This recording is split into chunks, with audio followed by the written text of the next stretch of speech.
Hello mga kaisla, magandang araw. Part ng pag-iikot namin dito sa Taytay, Palawan ay ang pagbisita sa Calabadjan Island. Ayun po siya. Yung isla na yan. So hali kayo, samahan nyo ko. So ito yung bangka na sasakyan namin. Mga 45 minutes do ito bago marating yung isla. Ito mga kaisla at paalis na kami sa pantalan ng Taytay. Grabe, excited na excited ako dahil first time ko itong mapuntahan ang Calabadjan Island. Napakalinis din ang dagat nila dito sa Taytay at napakaganda ng view habang kami bumabiyahe.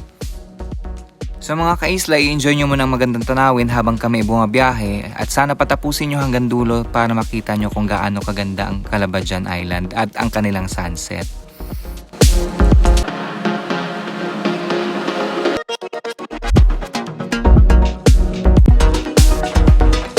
Kita nyo naman yan, napaka-amazing, di ba? At few minutes away na lang, mararating na namin ang isla.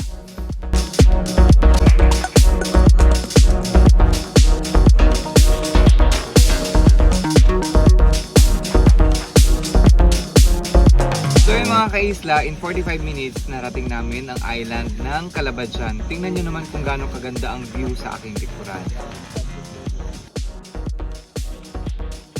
Ikutin namin yung mga karatig isla. So, salamat sa panonood mga kaisla. See you tomorrow!